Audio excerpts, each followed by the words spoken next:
Hey, it's Maria, and welcome to the Maria Liberati Show, your weekly escape into the flavors, stories, and simple joys of the Italian lifestyle. This is where we slow down, gather around the table, and remember what really matters. So wherever you are, in the kitchen, on a walk, or easing into your day, I'm grateful you're here. Let's begin. Well, my special guest today I am so excited. It's Tiffany, and she's got some exciting new projects to tell us about. So I was so excited. She came on the show to tell us about them. And Tiffany, welcome here. Thank you so much for being here. Oh, well, thank you for having me. Thank you so much. So I hear a little birdie told me you have a cookbook out, which is really neat. And what's the title of the book? It is Pop Life. I'm reworking 80s foods. And yes, there was such a thing as Oh, 80s foods. If you yes. remember being an 80s baby myself.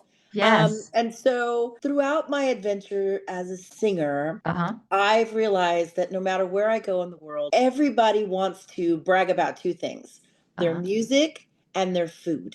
They There you just want go. you to know. And Yes. traveling all over the world, that was the biggest impression. So it Uh-huh. became a thing that I did with my fans, Ah, to ask, well, where do all the locals go? Like, uh-huh. where do the locals hang out, and where do they shop, and where do they eat?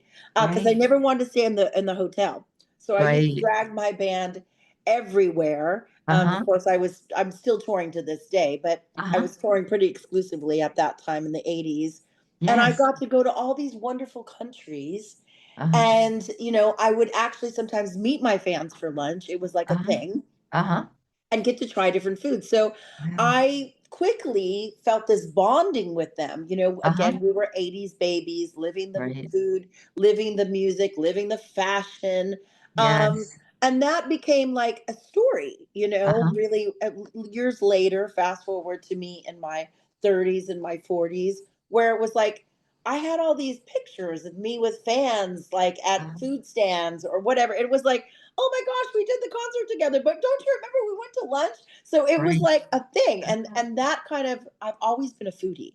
Mm-hmm. And for me, when I came home from being on the road, that was the heart of my family, was in the kitchen. Ah, So I was always trying to replicate these dishes as well, from my right. mom and my grandmother who couldn't Yes. travel with me. Uh-huh. um, and it can, again, became a family thing. So Ah, now reworking 80s foods, that's kind of ah, what the book is about. It's I got all my see. recipes in there. It's got some childhood recipes that I Uh-huh.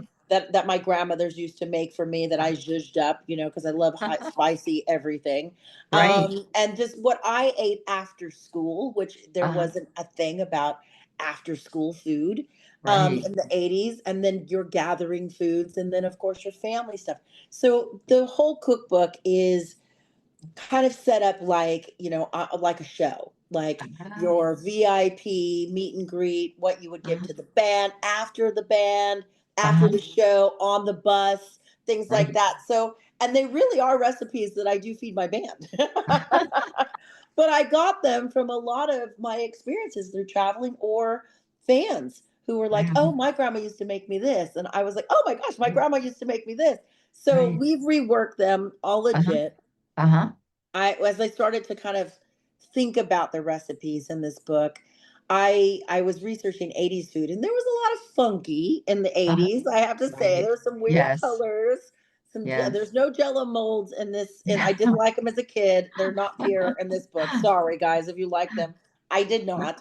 Um, but I had a lot of fun with it, and I think that also we're trying to, bring fresh food as well. When I'm on the road, although I love going to restaurants, Mm-hmm. my body just can't take it. I have Right. to sit down at an Airbnb, but there's also something really magical about having an intimate meal with the band, a home cooked meal with the band when you're on the road. You just And I starve guess for that. you probably get to experience, if you do it that way, you're experiencing like local ingredients, right? So you get some fresh and Yes. local stuff, which is a great way to experience the places that you get to travel to. Oh, I love going to the market. Now I'm legit. See, before I was like, I was just looking, and I Uh-huh. usually have a bunch of guys with me. It's all the band, of course, Right, and they right. would be like, "No," and now I'm like, it is research. I have to do this. So, Right. and so I love going farm to table. I love doing that. Right. I love going to all the flea markets. I just was in France. I got a chance to go there. So Uh-huh. now it's on the list of to dos for Tiffany as I'm touring around the world. Uh-huh. We were just in Italy not too long Oh, ago. I'm wow. going Uh-huh. back in March. Uh-huh. And I mean, just learning about simple tomatoes and how they make their Yes. sauce, and everything is very strategic. I don't know that. Exactly. I'm a foodie rather than a chef. I'm an Uh-huh. aspiring chef, but I'm Uh-huh. more of a foodie. Uh-huh. But moving into culinary, it just opens up so much conversation as Right. well as music with the fans. I'm loving every minute of it. Right, because there's that connection food gives you, right? And you found that out. It's such a connection to so many things, and it's a great way to meet people also, because if you don't have anything in common, 99.9% of the time, there's always something you can talk about, just as you said about food, always. So, Always. Yeah. And yes. people are so open, I find, no matter where I tour, they're Uh-huh. so open to tell me about the local place or that food market or, brag about something. So it really is becoming, it's a language of its own. And I'm Right. loving it. We're doing more parties. I call them the poptail parties, Uh-huh. featuring Pop Life Cookbook. Right. I have a company called Poptails, which Uh-huh. is more of a cocktail company. I partnered with Rob Floyd, who's the Uh-huh. number one mixologist in the nation, Uh-huh. and we developed some cocktail line together. Uh-huh. And so I do full on '80s parties, Oh, which there you are go. woven in between my tour or Uh-huh. whatever else I'm doing at the moment. So Right. check that out, tiffanytunes.com for all things Tiff World. But Tiffany tunes these up. pop tail parties are so Uh-huh. much fun. They are Wow. true '80s events, food and music. You get to taste the food. We're switching it up, so you never know what they're going to feature Uh-huh. from the cookbook. And that's based on the kitchen. Sometimes I'm working in clubs, sometimes I'm working in great kitchens. Depends. Right. Right. So we'll just pick it whatever, but that keeps people on their toes. They keep coming Yes. back. And the same thing with music. It's always going to be '80s based. It's always going to be a fun '80s gathering, but Uh-huh. you never know what I'm going to sing. I might pull back something from way a long time ago. Yeah. So I'm loving living in this world. It's a lot of fun right now. Oh, that sounds great. So, can you tell us or give us an example of some of the recipes people can find there? I know you said there's no Jello mold, so I guess we're happy about that. But Yes. what other kinds of recipes? You know what? Wait, I was just going to ask you one thing. So, I know you said your grandmother and your mom, you had recipes from them. Is there any what was I going to say? Like any cultural connection? Like, was anybody in your family Italian or Jewish or any culture that relates to any recipes they had? Well, I think being born in East LA, there's a Uh-huh. lot of influence, of course, There on you the go. more Yes. Mexican, spicy Mexican, Spanish. side. Yes. It's Yes. everything I love. But also, I'm Lebanese, so my dad's mother was Ah, Lebanese, yes. and my mom's mom was German. Oh, So, there you and they go. were two best friends as well. Yes. So there was always these elaborate get-togethers at one of my grandparents' house. Uh-huh. And the food was like a little bit of this and a little bit of that. And as well as my grandmother used to have Ruth, her name was Ruth, and she would Uh, come and she owned a Mexican restaurant. there And you so go. she would just, and she cooked from home and it was just fantastic. Oh So, my I mean, I'm gosh. kind of spoiled, I gotta say. When Yeah, we all had sounds to like get it. together, we had to get together. It was fantastic. Yes. So, some of the things in the cookbook, some of the recipes in the cookbook, Right. of course, is chicken pot pie. That's what I Uh-huh. loved after school. My mom would Right. make it homemade. Sometimes she would make the Uh-huh. pre-made ones, and you pop them in the oven. But I Yes. always, like I said, I call it zhuzhing. I always had to zhuzh it up. I always had my cilantro. I always had my chopped up tomatoes that I loved on top of it, and I always loved my hot sauce. So Uh-huh. I made a Mexican chicken pot pie. Oh, that sounds And great. you make this from scratch. Uh-huh. So I do make you work a little bit, but you can go ahead and get the pie crust if you want. There in Right. the cookbook we do options. Mm-hmm. So if you'd like to push the boat out completely, we have that recipe. If you'd like to Right. modify, then we can pull it back a little bit. So Uh-huh. we made it easy for, I Right. have so many fans that go, "Oh, I don't cook." And I go, "Well, we're going to change that." Uh, There's no out Exactly. in my cookbook. Yes. And it's about not being perfect. It's Uh-huh. about gathering and having fun. We have piggies in a blanket. But instead of them separately, I Right. take the puff pastry. Yes, we buy that. Again, if Uh-huh. you want to make it, you can. You can, yeah. But in this particular recipe, it's store bought. But Uh-huh. I stuff my piggies in the blanket with mac and cheese. Ooh, yummy. So because that's how we had them as a kid. We'd have Right. piggies in a blanket and a side of mac and cheese. And Right. I thought, ooh, let's just go the extra mile and put it all together. Yeah. Uh-huh. So they're really, but again, if you're hosting a party or you're doing this with your kid, it's fun to do it together. You don't Yes. have to have it all perfect. My mom was the Exactly. true 80s, lady back then where everything was the lazy Susan. She was dressed to the nines, everything was perfect. But sometimes I felt that created a lot of stress, you Uh-huh. know? So Yes. for me, when you come to my house, I love Insta parties. I love coming right off the road. I don't often get a chance to see my family because I'm like Uh-huh. here for 5 minutes and gone. So I go, Right. Friday night party, let's do it. And everybody's like, what are you doing? I'm like, nope, everything won't be perfect. When you get Uh-huh. here, I might have a few things, finger foods ready. The Uh-huh. rest we're gonna make together. Like, Right, get right. involved. Come, and like I've got my niece and nephew around and we're Uh-huh. rolling things, we're making things happen together. It's fun. So it's Uh-huh. it's less stress for me, but that's kind of Right. what this cookbook is about. It's about That's gathering. great. Don't be afraid to have a party or a gathering if you're an apartment or if you're in a big mansion. It doesn't matter. Just entertain, Exactly. have fun. The 80s were very much like that. There was always home parties, if you remember. It Yes. was it was a thing. A lot of people Yes. didn't have bands. They just really put on their record player. Exactly. They danced Exactly. in Yeah. their living room. It was Yes. it was I was very embarrassed as a kid, I have to say, because I remember my parents doing that. And like I Yes. remember thinking, "Oh my gosh, like the window, people are going to my friends are going to see you guys jamming out." But now as, my parents have passed away, I'd give everything to have those moments again of them dancing Exactly. in my living room. So I'm the Yes. dork now dancing in the living room. I'm fine with it. Exactly. I remember the same thing. I know. And you're right. You wish you had those times back again. But that's great. I love it that your cookbook doesn't scare people away because I know people get all intimidated when they're like, "Oh, I don't cook," but you're giving them a lot of options. So it's a way that, they don't have to be afraid and they can either start from total scratch or just to put a little of their own touch on something maybe Definitely. that's pre-made just to try that. So you said there's a Mexican chicken pot pie. Anything else you can tell us before we go? Well, I love my puffy cheesy burgers. So again, you can stuff them with plant-based meats, you can stuff them Uh, with chicken, you can stuff them with pork, you can do mhm. the burger. And I always tell people, well, sometimes when we come back, like for me, I'm on this weight loss thing. So having a full burger is like I feel bad, it's like I'm Right. total cheat day. But Uh-huh. your puffy cheesy burgers are this big. Oh, So wow. they're wrapped again in a puff pastry. They're burger Uh, bites. They're uh-huh. great. We put a shredded bed of lettuce, and then you put these little puffy cheesy burgers on there, and you decorate them however you want. So again, Oh, it's that's another great. fun party Fun food. party They're food. little Insta bites, so Uh-huh. you don't feel so bad. You get a mouthful of fat, fantastic, but you don't have to wear it later. Exactly, exactly. I love it. So, Tiffany, we're almost out of time.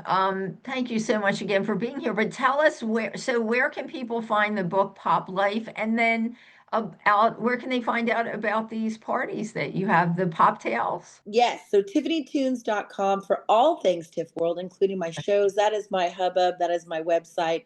Okay, You can also get the book from Amazon. I'm on there you go. Amazon. Uh-huh. And all the poptail parties. Follow me on Let's Food with Tiffany, please, on Instagram.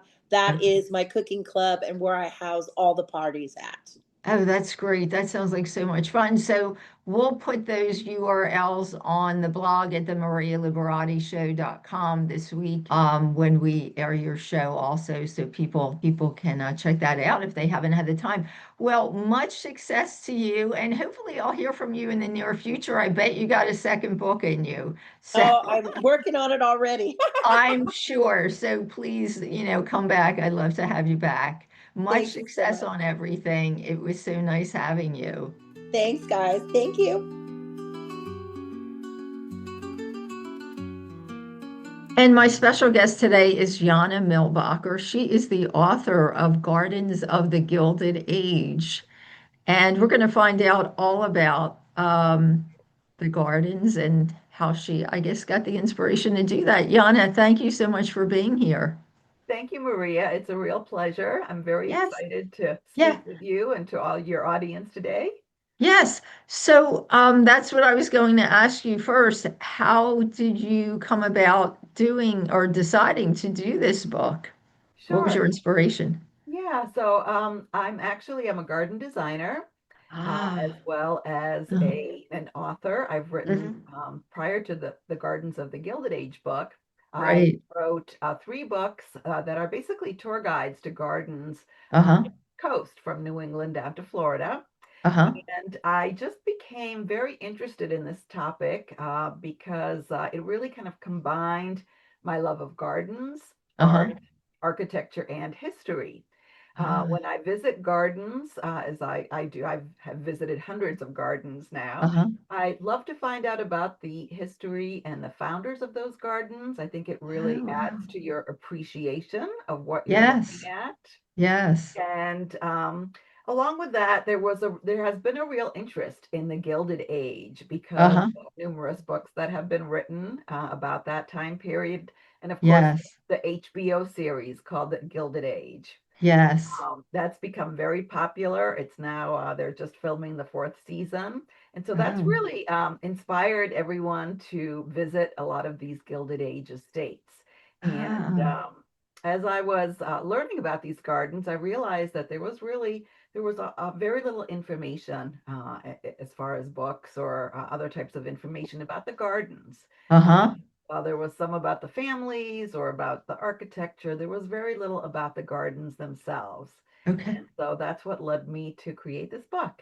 Ah. And are these gardens that are still in existence, or you wrote about, because I haven't seen the book yet, you wrote about gardens that were in the Gilded Age. So I decided to really focus on gardens that have been restored and Oh, are open to the public right. because these are really wonderful destinations for anyone that loves to travel, anyone Right. that loves art or Hmm. history, gardening, of course.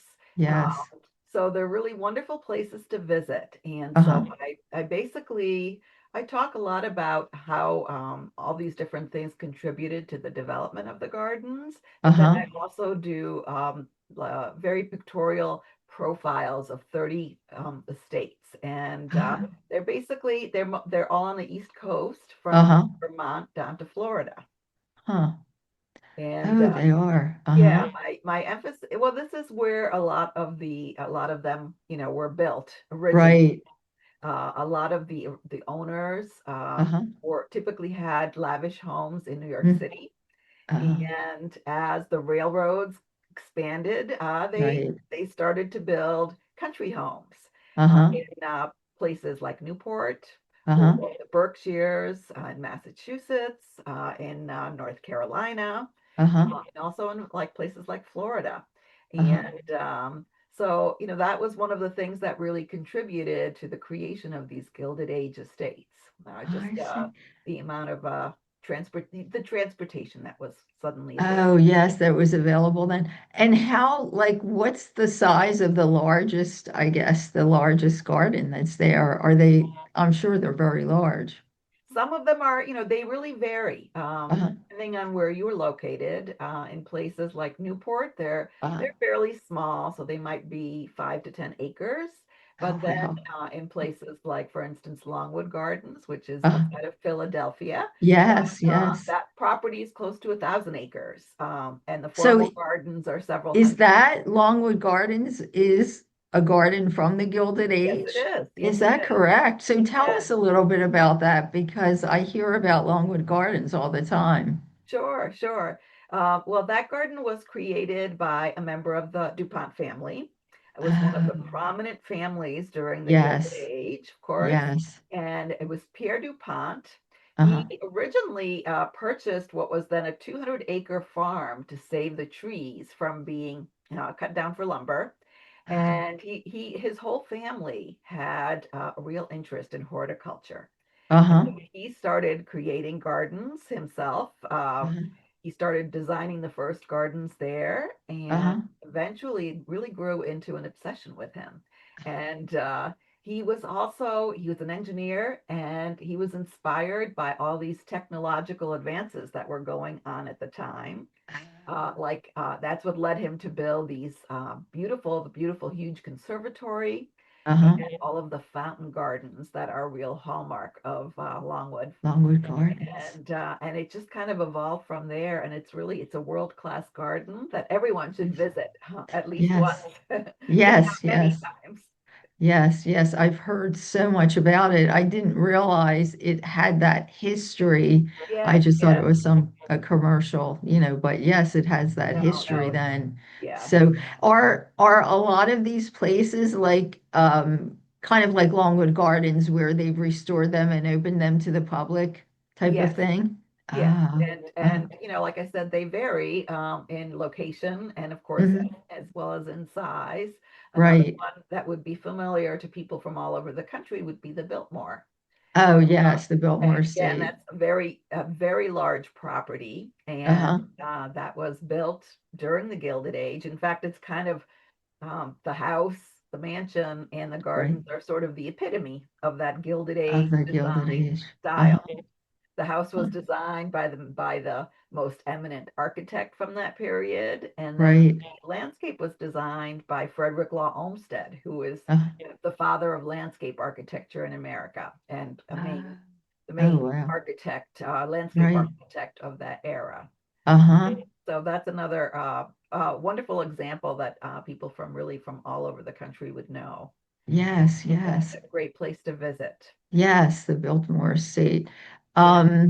So are any of these like before we run out of time, any like that is kind of your favorite that you think would Yeah. really stand out? Well, I think those two are wonderful examples of sort of Right. some of the biggest gardens Yes. from during Uh-huh. that time. Uh-huh. Other interesting examples are places, for instance, there are a couple of gardens in Florida. And you Right. may not associate Florida with the Gilded Age, but of Right. course there were several Yes. estates. One Uh-huh. that I feature in the book is called Vizcaya, and Uh-huh. that is in Miami. It's Oh. right on Biscayne Bay. Uh-huh. Beautiful mansion and Mhm. gardens that were inspired by the Italian style, and Uh-huh. again, very different from something that you would find in the north here, with Right, right. plants. Kind of that's an interesting garden that has very classical design taken from Uh-huh. Italy, but they Uh-huh. use all of the tropical plants that grow in Florida. Yes. So that's a really interesting Interesting. place. Yes, yes. There are places, in Georgia. There are Mhm. places really all up and down the East Coast. The East Quite a Coast. few in New York State, uh, Right, in the Hudson River Valley. Uh, right.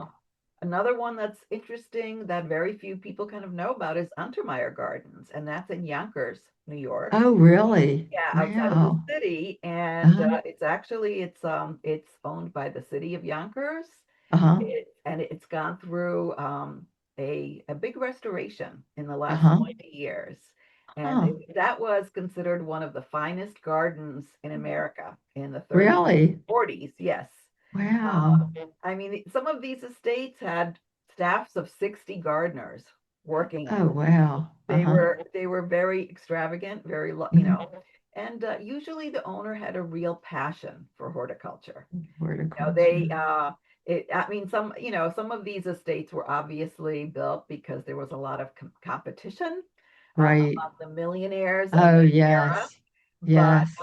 But really, the gardens that are the most notable were built by owners that loved plants and horticulture, Uh-huh. and they were inspired by gardens they had seen in Europe, Oh, and so they were inspired by places like Versailles, many of the uh, famous gardens in Italy, as yes. well as the famous gardens in England. Uh-huh. And so they wanted to they wanted to create mansions and gardens that really surpassed those European palaces and those Uh-huh. gardens there. Oh, very, very interesting. So, the book is called Gardens of the Gilded Age, and that was Gardens of the released Gilded Age. already, right? What's that? That has been Yes, released. just gonna hold it up a little closer. Oh, yes. Here it is. Great. And yeah, Gardens of the Gilded Age. It Okay. came out just in June, so it's Oh, very okay. new. It's a hardcover book, and Uh-huh. it's I give you a nice background about the here just kind of some Oh, ideas so there are pictures what it's like. included too, Yeah, it's of very course. Yes. pictorial. That's great. Um, and really, it's meant to inspire Uh-huh. people to go and visit these gardens, whether Definitely. they love, history and architecture, or whether Uh-huh. they are active gardeners and they can get ideas uh, Right. that, because you can look at a garden of any size and get some Uh-huh. ideas of how that you can bring to your own To garden. your own, exactly. I was just going to say, even if it's just a small something that you can Exactly. get of inspiration from the gardens, not everybody can have 60 gardeners, but you can get No, a no, of course small not. bit of Yeah, inspiration to do maybe like a little touch. yeah, So, yes, exactly. that's great. Well, much success with the book, and thank you so much for being here. Thank you so Thank you, much for being Maria. here, and hopefully we'll talk to you in the near future about gardening or Yes, something yes, similar. definitely. I do have a lot of different topics that I love to speak about when it comes to Uh, gardening, oh, and I great. would love to share those with your followers. Thanks for joining me today. And as always, thanks to my producer, Britton Roselle, and this week's special guest, 80s singing pop sensation Tiffany, and the author of Gardens of the Gilded Age, Jana Milbocker. And if you've been following all of my podcasts this summer and my gift guide, you'll remember that I told you I am reviewing products for the Best of Products Summer Gift Guide or Summer Best of Products Guide of 2026. And companies, as mentioned, companies send me the products and I do review them. And the ones that I really love get a mention and or a feature in my Summer Best of Products Guide.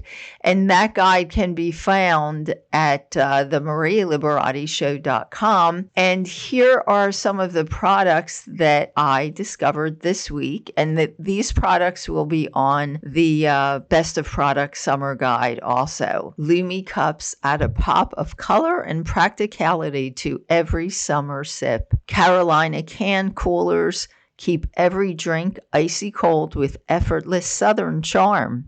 Room and Candle Company fills your space with warm, elegant, all-natural scents that feel like home. Bell Essence nourishes skin with rich natural ingredients that bring out a healthy, radiant glow. 4K9 seat extender and covers keep car rides comfortable and protected, giving your fur baby space to stretch and relax. AuroWare blends comfort and modern design into everyday pieces that feel effortlessly elevated. And Fresco brings bright, refreshing flavor that instantly lifts any drink. Stay tuned next week for more interesting guests and more products for my summer guide. And again, you can also find all of the products that I love and have been reviewing at the marialiberati.show.com blog. You'll see it says How to Summer. Just go there and you'll find the summer guide. And as always, you can find me at marialiberati.com, on Instagram at Maria Liberati, on Facebook at Chef Maria Liberati, on Twitter or X at Maria Liberati, on Pinterest at Maria Liberati, on Vimeo at Maria Liberati, and you can find all of my Gourmand World award-winning books on Amazon and Kindle, and the books are titled The Basic Art of Italian Cooking. You can find audiobook versions also now on Amazon and Kindle, but you can also find the books at Barnes & Noble, marialiberati.com, and really anywhere books are sold. And oh yes, the Maria Liberati Show YouTube channel. Don't forget to check in there, and you can find many of the podcasts and also some video of the podcast there. Thanks for listening. I'll see you back here for more stories, more flavor, and a little more sparkle. Thank you for spending this time with me today. I love these moments we get to share, slowing down, savoring a story, and finding beauty in the simple things that make life feel full. If today's conversation inspired you, comforted you, or gave you something to think about, pass it along to someone who might need that same feeling. And until next time, keep savoring the small moments, keep nourishing your life with good food and good stories, and keep embracing the art of living well. And please subscribe. I'll see you soon.